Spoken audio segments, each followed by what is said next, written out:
नमस्कार, आप सभी का स्वागत है भारत उदय समाचार के एक विशेष रिपोर्ट में। दरभंगा जिला के सदर प्रखंड में इस वक्त मौजूद हैं। आपको बता दें कि मेरे साथ श्रम परिवर्तन पदाधिकारी जो हैं लोकेश कुमार झा, वो मेरे साथ मौजूद हैं। उनसे जानेंगे कि इस वक्त जो लेबरों को लेकर जो लेबर को लेकर जो कानून है और किस तरह से जो रोजगार है वो बिहार सरकार दे रही है।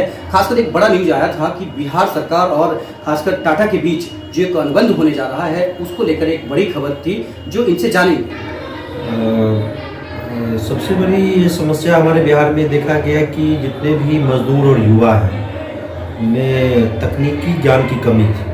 इसी को देखते हुए टाटा कंपनी ने हमारे बिहार सरकार को एक ऑफ़र किया कि हम अपना टोटल प्रोजेक्ट 2200 करोड़ का दिया, जिसमें से 88% टाटा के द्वारा उसमें खर्च किया जाएगा और 12% बिहार सरकार के द्वारा।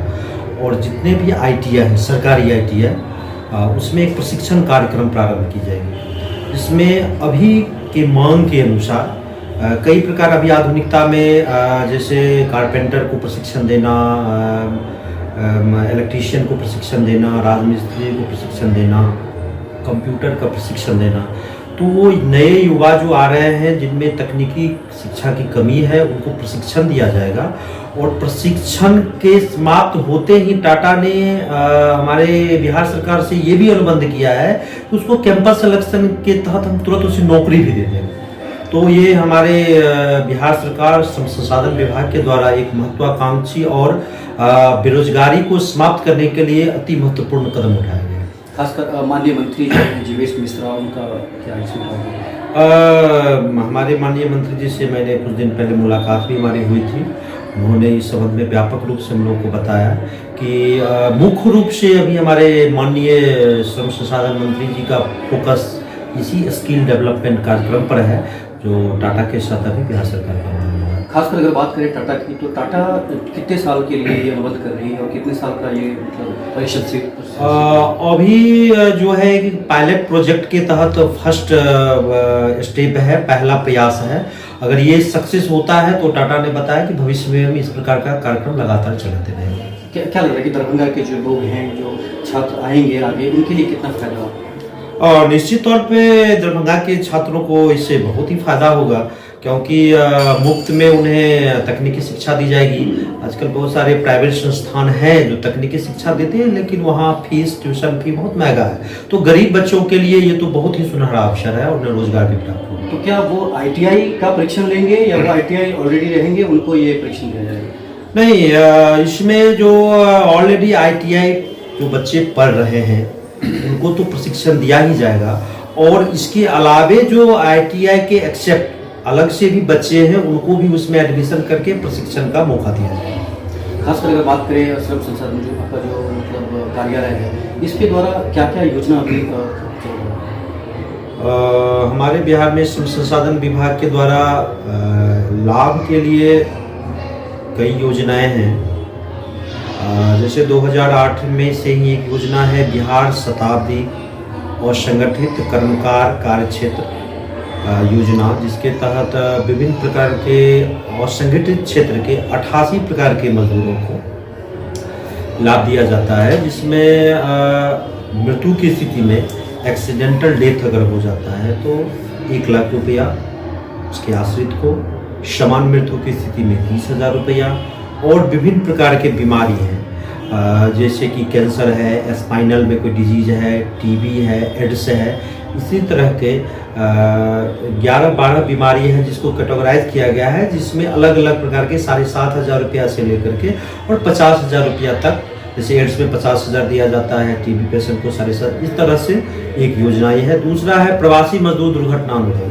अगर हमारे बिहार के मजदूर कहीं अन्य राज्य में या अन्य देश में जाकर के कार्य करते हैं, वहाँ उनकी दुर्घटना में मृत्यु हो जाती है, तो उस स्थिति में उसको 1 लाख रुपया उसको आश्रित को दिया जाता है। ये योजना है। और ये सब योजना से भी अलग हट के वैसे तो कंस्ट्रक्शन वर्कर्स वेलफेयर बोर्ड की स्थापना भारत सरकार ने 1996 में कर दिया था, और भारत सरकार ने यह निर्देश दी थी सभी सरकार को कि आप भी अपने स्टेट में इस योजना को चलाएं। हमारे बिहार में योजना 2008 से प्रारंभ हो चुकी है और वर्तमान में 2-3 साल से इसका व्यापक रूप हो गया है। इसमें कंस्ट्रक्शन लेबर का हम लोग निबंधन करते हैं। कंस्ट्रक्शन लेबर जो है वो बिल्डिंग कंस्ट्रक्शन लेबर 20 प्रकार के बिल्डिंग कंस्ट्रक्शन लेबर को इसको कैटेगराइज किया गया है, जिसमें राजमिस्त्री है, इसके हेल्पर है, बढ़ई है, लोहार है, इलेक्ट्रीशियन है, प्लम्बर है, हेल्पर है, प्लम्बर मिस्त्री है, सेंट्रिंग मिस्त्री है, मनरेगा में जो काम कर रहे हैं मजदूर उसका भी निबंधन करते हैं। इस सब का हम लोग निबंधन करते हैं और निबंधन के बाद उनको कुल मिला के 14 प्रकार का लाभ हम लोग देते हैं। बड़ी सवाल है कि जो मजदूर काम करते हैं, जिनका समय से पेमेंट नहीं दिया जाता है, किसी भी क्षेत्र में काम करते हो या प्राइवेट सेक्टर में, अगर आप लोगों के पास ये मामला आता है तो आप लोग कैसे उसको? अभी जो वर्तमान में पूर्व में जो नियम बनाया गया एक्ट, उसमें मुख्य रूप से वेजेस के संबंध में 2 एक्ट है। न्यूनतम मजदूरी भुगतान अधिनियम 1948 और मजदूरी भुगतान अधिनियम 1936। अगर कोई मजदूर किसी का कार्य करता है और वो असंगठित क्षेत्र का मजदूर है, तो अगर मजदूर शिकायत करता है कि मैं उस व्यक्ति, उस नियोजक के यहाँ मैंने काम किया और मुझे काम करा के मजदूरी नहीं दे रहा है, तो हम लोग लिखित उससे शिकायत लेते हैं।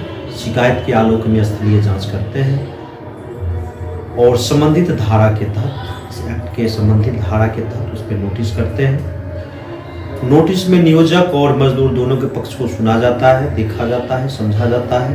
सत्य पाए जाने पे पुनः उन्हें 2 नोटिस देते हैं कि आप अगर इतना मजदूरी भुगतान है तो उन्हें दे दिया जाए। अगर वो नहीं देता है तो फिर उसे असिस्टेंट लेबर कमिश्नर के कोर्ट में, जो लेबर कोर्ट के न्यायिक प्राधिकार होते हैं, उनके कोर्ट में दावा पत्र दायर कर दिया जाता है। और इस एक्ट के तहत कई ऐसे प्रोविजंस हैं जो सीजीएम कोर्ट में हम लोग अभियोजन दायर करके उससे संबंधित कार्रवाई करके उसको करते हैं। अभी जो आपके पास जो चार्ज है वो कौन से प्रखंड का है और खासकर क्या संदेश देना चाहते हैं?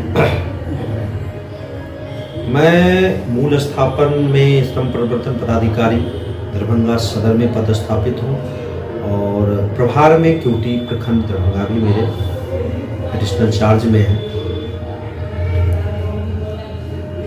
मैं कार्य के दौरान और जब मैं फील्ड में जाता हूँ कार्य करने के लिए, तो प्रायः मुझे देखने को मिलता है कि मजदूर शायद आज भी मजबूर है। उन्हें, कई मजदूर को ये पता नहीं है कि मेरा ऑफिसर कौन है, मेरा लेबर डिपार्टमेंट का कार्यालय कहाँ है, और उस क्षेत्र के बिचौलिए के द्वारा उन्हें ठगा जाता है कि कोई ऐसे अनजान आदमी का नाम लिया, आया और मुझसे 100-200 रुपया ठग के चला गया, बोला कि मैं आपको लेबर कार्ड बनवा दूंगा, लेकिन उसका आज तक कार्ड नहीं बना। तो मैं मजदूर को यही संदेश देना चाहता हूँ कि वो सजग बने, अपने पदाधिकारी से संपर्क में रहे। मेरे विभाग के साइट पे भी मेरा कॉन्टैक्ट नंबर है। मेरा मुख्य कार्यालय कमिश्नरी लेवल का कार्यालय दरभंगा रामनगर ITI के बगल में है, वहाँ भी मेरा कॉन्टैक्ट नंबर है।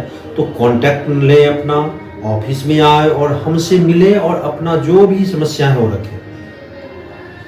यही हम मजदूर को कहना चाहते हैं, संदेश देना चाहते हैं कि बिचौलिए के चक्कर में न आए, क्योंकि बिचौलिया उनका शोषण करता रहेगा।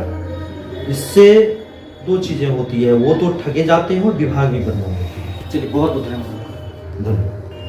मेरे साथ जुड़े थे अभी लोकेश कुमार झा, जो श्रम परिवहन। उन्होंने एक बड़ा मैसेज दिया है मजदूरों के लिए कि मजदूर कहीं भी किसी के चक्कर में ना पड़े, जेन्युइन उनका जो चार्ज है, जेन्युइन उनका जो काम है वही करे, सजग बने और अपना ये ख्याल रखें कि जो काम कर रहे हैं उसके संबंधित जो अधिकारी हैं उनके संपर्क में रहें, कहीं भी उनके साथ कोई छलेवा ना हो, कोई भी उनके साथ ठगी ना करे। देखते रहिए जगजीत के साथ भारत उदय समाचार। भारत उदय समाचार के एक विशेष रिपोर्ट में दरभंगा जिला के सदर प्रखंड में इस वक्त मौजूद हैं। आपको बता दें कि मेरे साथ श्रम परिवर्तन पदाधिकारी जो हैं लोकेश कुमार झा, वो मेरे साथ मौजूद हैं। उनसे जानेंगे कि इस वक्त जो लेबरों को लेकर जो लेबर को लेकर जो कानून है और किस तरह से जो रोजगार है वो बिहार सरकार दे रही है। खासकर एक बड़ा न्यूज आया था कि बिहार सरकार और खासकर टाटा के बीच जो एक अनुबंध होने जा रहा है, उसको लेकर एक बड़ी खबर थी जो इनसे जानेंगे। विशेष कवरेज देखिए जगजीत के साथ।